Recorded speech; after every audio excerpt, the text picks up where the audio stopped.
Ikaze mu makuru yacu yo muri aka kanya muri kumwe na Jeffrey Mutagoma na bagenzi banjye dufatanije kuyabagezaho. Leta ya Uganda yategetse abaturage bose kuguma mu rugo mu rwego rwo kwirinda ubwandu bushya bwa virusi ya corona bukomeje kwiyongera mu gihugu. The proportion of people testing positive from samples tested, what they call the positivity rate. Ukurikije ibipimo bya COVID-19 biri gukorwa, imibare y'abandura iri kuri 17%. Bivuze ko kuri buri bantu 117 banduye. Perezida Museveni wa Uganda hatangaza gahunda yaguma mu rugo yasanuwe na Ignatius Bahizi. Inkuru irambuye ni mukanya. Mu Rwanda ibitaro bya Ririma byahagurukiye ikibazo cy'abana bafite ubumuga, naho mu Burundi abacukuzi b'izahabu mu ntara ya Cibitoke barasaba guhabwa ibikoresho bibakingira mu gihe haba impanuka. Ayo makuru n'ayandi ni mukanya tugumana. Nongere mbahe ikaze mu makuru hano ku ijwi ry'Amerika. Nari maze kubibabwira mukanya. Perezida Yoweri Museveni wa Uganda kuri wa gatandatu yatangaje ko igihugu gisubiye muri guma mu rugo mu rwego rwo kwirinda ubwandu bw'ubwoko bushya bwa COVID-19 bukomeje kwiyongera muri icyo gihugu. Inzego zishinzwe iby'ubuzima mu gihugu ziravuga ko buri munsi handura abantu nibura 1,400 mu gihe abagera kuri 30 bahitanwa n'icyo cyorezo.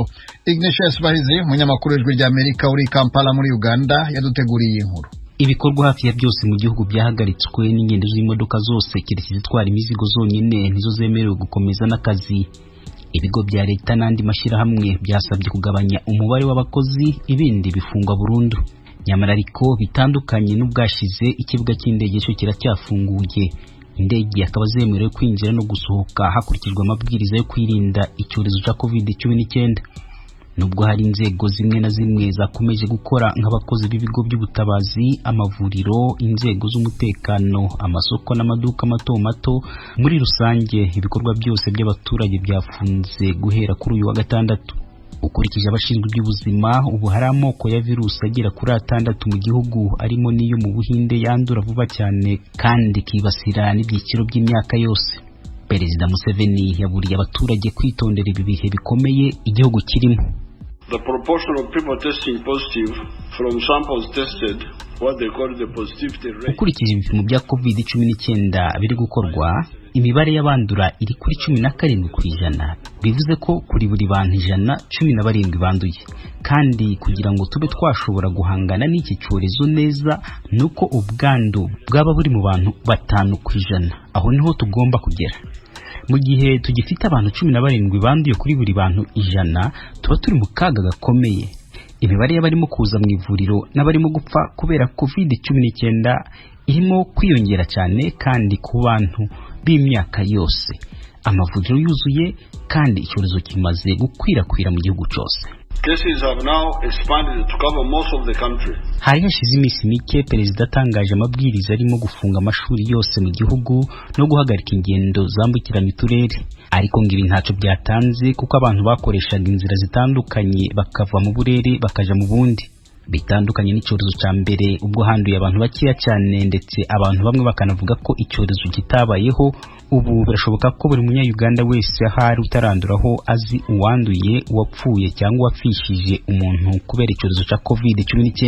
Iguma mu rugo abantu ntabwo bayinubiriye cyane nk'iya mbere, nubwo hari ibibazo bishobora kuvuka nk'inzara ku bantu barya ari uko babanje kuja ku kazi. Perezida Museveni yavuze ko ibi ari ibihe bidasanzwe by'urugamba rwo kurwanya umwanzi COVID-19, abantu bakwiye kwihangana bakaguma mu ngo zabo. The virus goes only 2 meters.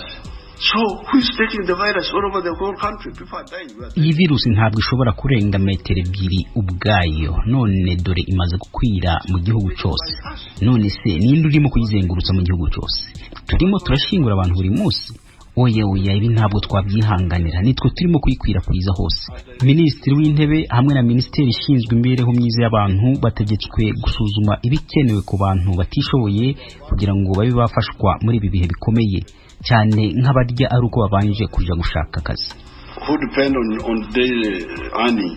Muri rusange imibare y'abandura buri munsi ibarirwa mu 1,500, kandi abapfa bo akababarirwa muri 30 ku munsi ukurikije Minisiteri ishinzwe iby'ubuzima. Nyamara ariko abenshi n'abakiriye indwara kandi bavurirwa mu rugo, ku buryo abenshi mu banduye babwirizwa kuguma mu rugo bakahavurirwa bagenzurwa n'abaganga. hashize igihe leta ivuze ko umwuka wa oxygen ukenerwa n'abarembye wagabanutse, ariko ku ivuriro rikuru ry'igihugu rya Murago haraye hashinzwe ibigega bishya by'uwo mwuka. Amavuriro menshi yagenewe kwakira abarwayi mu gihugu amaze kuzura, n'abakozi bo gufasha abarwayi akaba bamaze kuba bake ukurikije abashinzwe iby'ubuzima. Ignatius Bahizi, Ijwi ry'Amerika, Uganda. Tuve muri Uganda tuze mu Rwanda, aho ibarura ryakozwe n'ishyirahamwe ryita ku bafite ubumuga ryerekana ko mu Rwanda habarirwa abafite ubumuga basaga 400,000. Iri shyirahamwe rivuga ko ababaruwe ari abakuze gusa, kuko kugeza ubu abana bavukana ubumuga bo imibare yabo itazwi. Aba bana hari imiryango imwe n'imwe usanga ibata kuko imyinshi idafite ubushobozi bwo kubitaho. Iki ni ikibazo ibitaro bivura abafite ubumuga bya Ririma mu karere ka Bugesera byahagurukiye mu rwego rwo kubafasha kongera kugenda no kwikorera imirimo imwe n'imwe.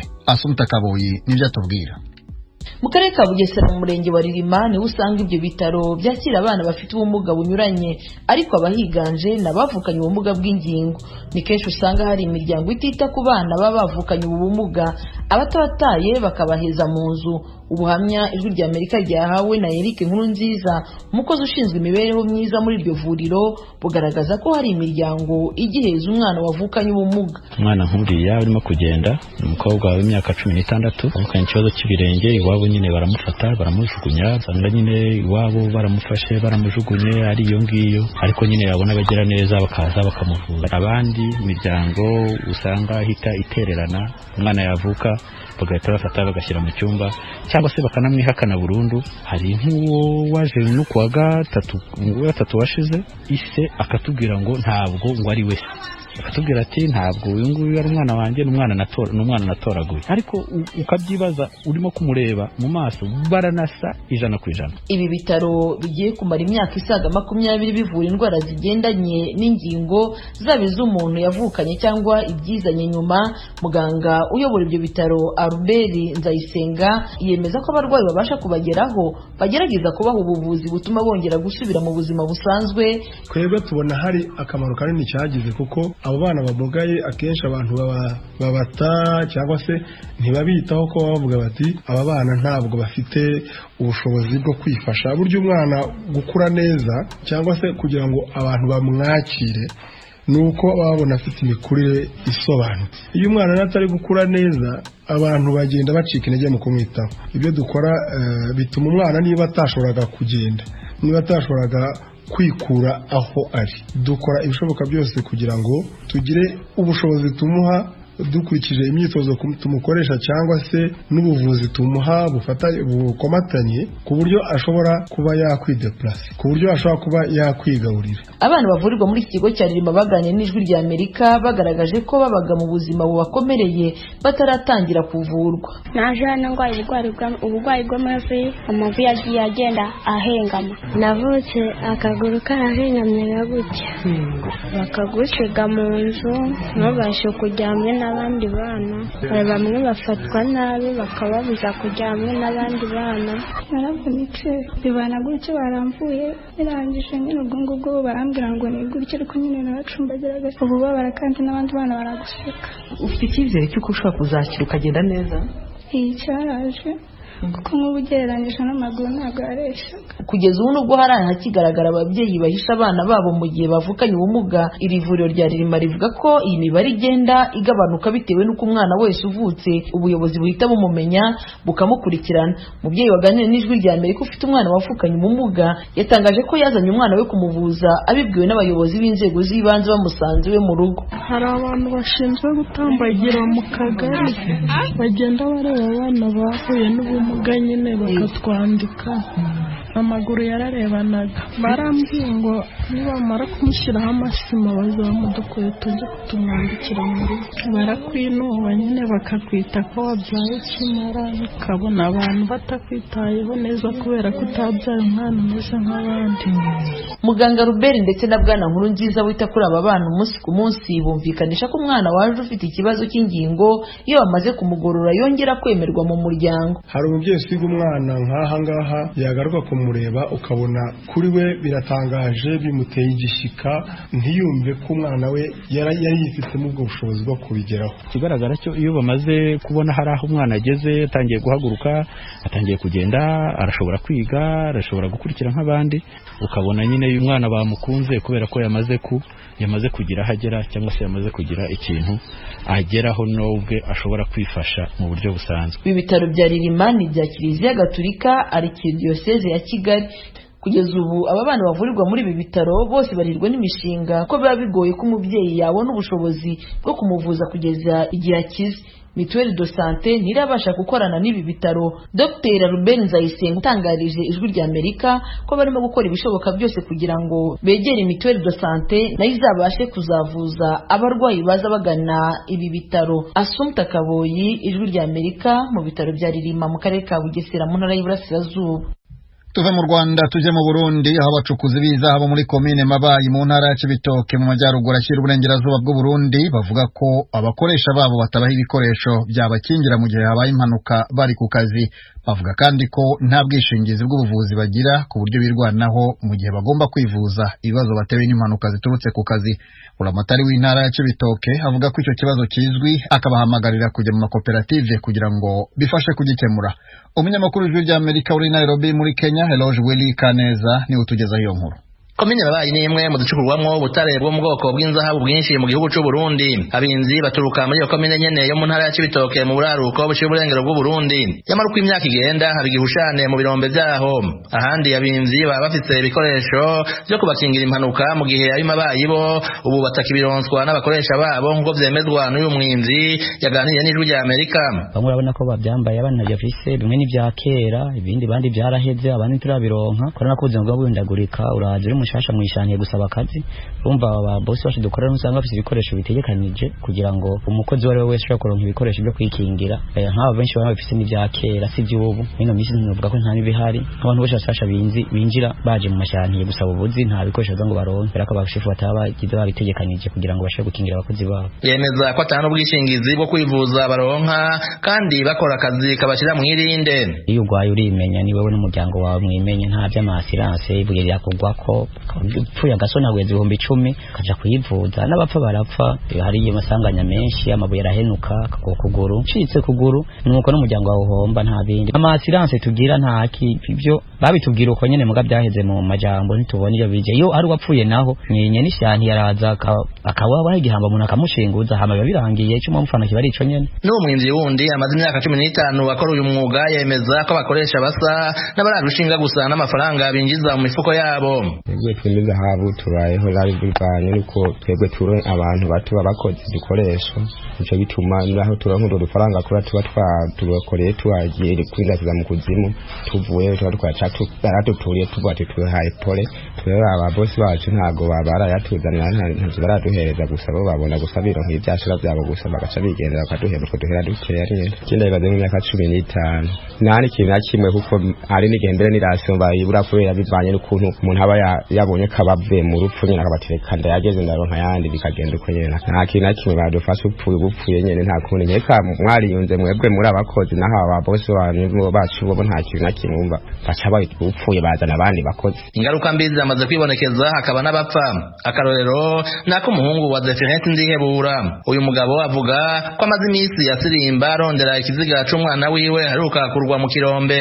Ubu kugeza none munsi shebuja mukoresha yaranse ko mayiti yiwe kandi yaramukoreje imyaka 4 n'amezi 6 umwana sinzi ko yafashe no kwagwaje baje kumbwira ngo nize kuraba umwana wanyu bararenje nsanga ni ikiziga uwo mwana numva amatwa nsumira ngo ari muri moroge iyo niyo moroge arimwo umuntu yamuca ibitoki gushika none munsi amayiti yese ndayabona n'ubu mwambaza shebuja mukoresha akagumanka ko no kunyitaba ku telefone abantu babiyumvira ko umuntu ashoye kumukoresha igihe isanganya mu kazi kiwawe ntugire ngo hagire ico ufasha umuryango ubura umuntu mubi gose jewe cyo nsaba gusa ubu aho bigeze nibaze kuko n'ubu je sindatangura igandaro ko sinogandaro ntarafu nibanzanira amahiti yanje hanyuma hangura igandaro umuryango bonye ko namufuvye yaheze. Abinzi basaba leta guteka abakoresha babo kubarihira ubwishingizi bwo kwivuza nkuko bakora mu koperative bategeka bagashaho uburyo butegekanye kugira ngo bakingira abakozi kuko nabo nyine imitahe yabo barayikoresha mugabo ni kubera umunyagihugu muto aba yatanze ubuzima mu mwanya rero bisaba yuko niburi haboneka ibikoresho byo gukingira umukozi hakaboneka naho karusho kugira bashobora kurira nk'umukozi mu gihe agize isanganye by'amasiranse canke apfuye umuryango karonka ico sigara urakoresha mu gihe wa muntu wabo abatagira rimwe n'abana bashaka kubaho canke umugore ashobora kubaho kuko rero ico gihe mu gihe leta ibatezwe mu koperative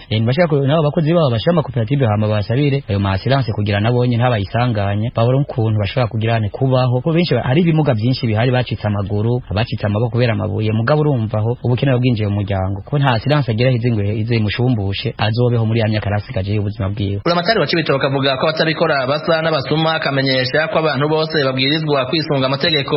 Kaheme bizoza mu bisanzwe kwimba ubutare birafise amategeko abigenga uwo wese abikora rero atisunze amategeko n'umusuma n'umugizi wa nabi nabo rero kumbuco mbabaza baravuga ngo habaye ubwicanye ngo habaye ibi kubera babona yuko atakibanza afite mu ntara Cibitoke mu bisanzwe ngo ugire koperative ari ico bita assurance iyo hageze ugira isanganya tuvuge nk'umusozi ukabasidukirako kubera yuko koperative izina amategeko bacha bitura iyo assurance hano karashumbusha niyo mpamvu duhamagara abantu bose rero ugirane kuja mu makoperative bakabikora bisunze amategeko. Inshuro zitari nke abanyagihugu bo mu turere twimbwa mu butare butandukanye bagiye bidogera amashirahamwe yo gucukura ubutare ko atabaha imizibukiro ku gihe iruhande y'abakozi batarihirwa ubwishingizi bwo kwivuza. Ibibazo naho bija hejuru ntibikunze kuja muri za sentare kuko ubushikiranganji bujejwe idukikije n'ibiro vy'umukuru w'igihugu ari byo bisata bikunze gukemura bene aya makimbirane. Eroje Urikaneza, Ijwi ry'Amerika. Mukomeje kumva radiyo Ijwi ry'Amerika ivugira i Washington DC mu Kirundi no mu Kinyarwanda. Hashize igihe kigera ku kwezi Perezida wa Repubulika ya Demokarasi ya Kongo Felix Tshisekedi afashe icyemezo cyo gushyira intara ya Ituri na Kivu y'Amajyaruguru mu bihe bidasanzwe byo gucunga umutekano. Ubu leta ya Kongo ivuga ko byagenze neza ko igisirikare cyashoboye guhashya imitwe y'abitwaje intwaro. Iki ni igice gito cy'ikiganiro muri Sanga mugenzi wacu Frederic Nkundikije yaganiriyemo na bamwe mu batumirwa batatu bavuka muri izo ntara. Muganga Solomon Baravuga ukorera mu gihugu cy'Ubusuwisi no mu Bubiligi, Professor Emmanuel Sekiyoba wigisha ku ishuri West Los Angeles College mu ntara ya California muri Leta Zunze Ubumwe za Amerika, na Gode Chiri Hagoma impirimbanyi y'uburenganzira bwa muntu uri mu mujyi wa Phoenix hano muri Leta Zunze Ubumwe za Amerika. Uyu aratangira avuga uko abona ibyagezweho n'abategetsi b'igisirikare mu ntara y'Ituri na Kivu ya ruguru mu minsi 30 y'ibihe bidasanzwe byo kugerageza kugarura umutekano muri izo ntara. Kiriya kibazo cya hariya hakurya ntabwo twavuga ngo mbese twebwe turakibona dute cyangwa biragenda bite, ahubwo population yacu tuvugana nayo yacyakiriye ite. Population yacu imaze iminsi myinshi iri mu bibazo bya insecurity ku buryo buri kintu cyose ubazaniye cyangwa ubabwira ko kigiye kubagarurira amahoro bagifata neza kandi bakacyakira neza. Kiriya kibazo rero cyo kohereza abasirikari hariya ko bagiye kuzana amahoro hariya muri kariya karere cyakiriwe neza na population yose, abantu bose barishima, baravuga ko abasivile bari barimo gutegeka none ibintu bikamera nabi. Yenda ubu ngubu ko abasirikare baje bazi imbunda bazi iby'amategeko kandi bashinzwe kurinda igihugu bakarinda abantu n'ibintu byabo, ko hari ikintu gishobora kuba cyangwa kigatungana. Abategetsi bo hejuru bavuze ko mu minsi 30 nyine umuti uzaba wabonetse, ariko biragaragara ko umuti utaraboneka.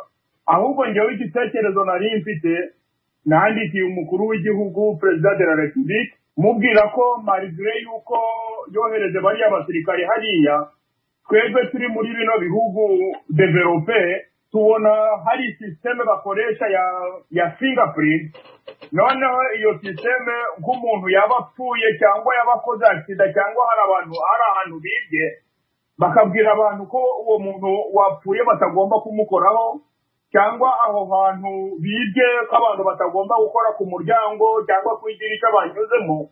Noneho iyo systeme ya fingerprint, ubwo abasirikare baraza, baba bari abagisoda, baba bari abikipolisi, ubwo bafite ibyo byuma byabo nyine bakaba barigishijwe ukuntu bagomba kubikoresha, noneho bakaza bagakoresha ubuhanga bwabo, ibyo byuma babikoza aho ngaho bikahita byerekana umuntu wakoze ayo marorerwa, uwishe ninde, uwibye ninde. Ibyo nibyo nagiraga ngo umukuru w'igihugu nawe abe iyo systeme ayikoresha.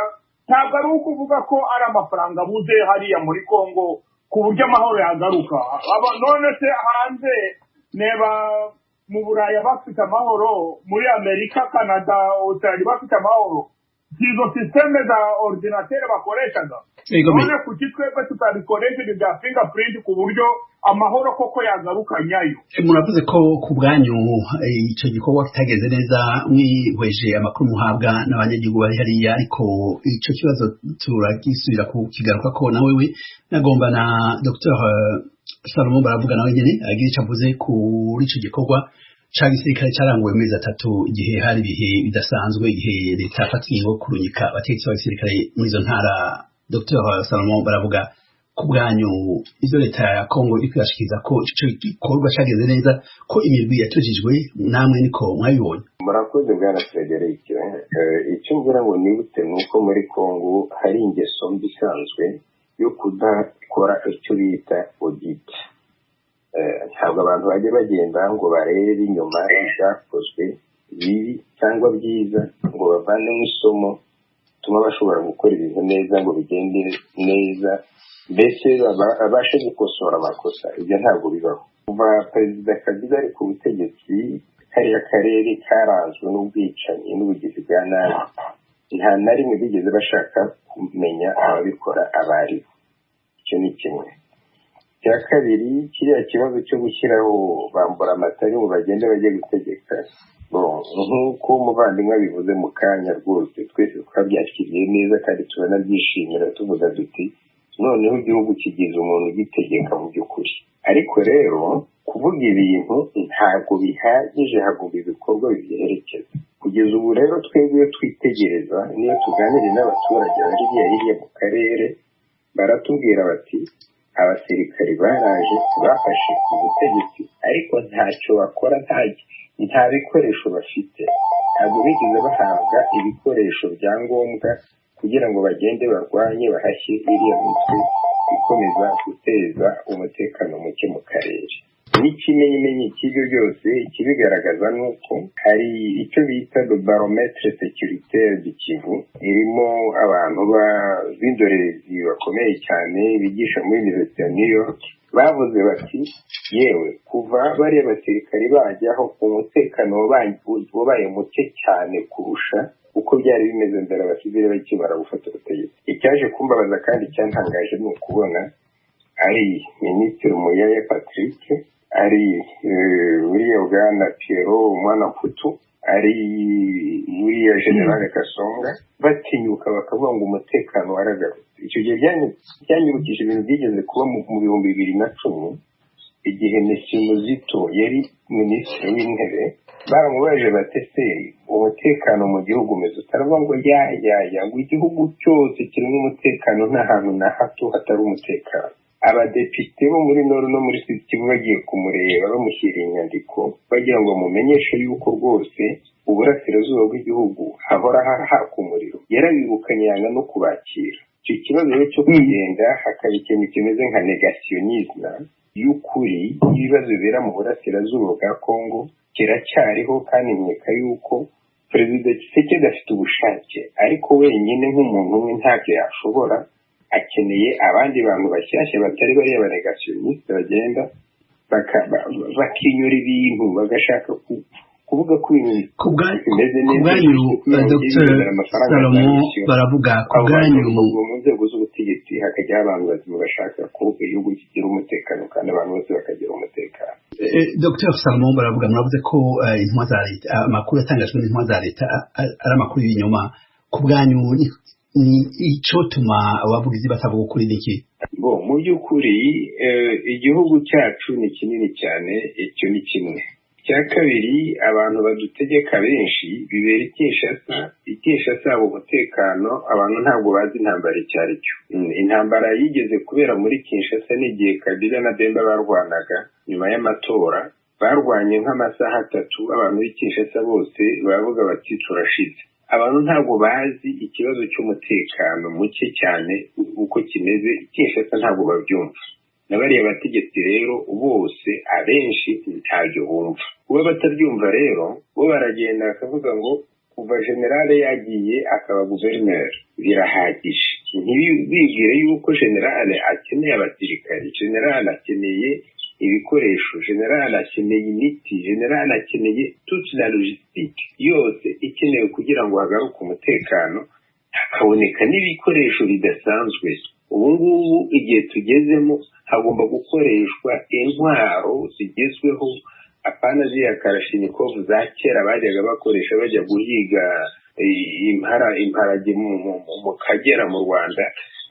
Hagomba ibikoresho bigaragara kandi bituma bariya abantu bagenda babujije abandi umutekano, abo bantu bose bakavaho. Icyo kibazo rero nuko Kinshasa ibyo batabikora. Icyo kibazo turakigaruka ko ariko nagomba na Professeur Emmanuel Sekiba nawe nyine atubwira ukuntu yakiriye amakuru yatangajwe n'abo bavugizi bavuga ko batujije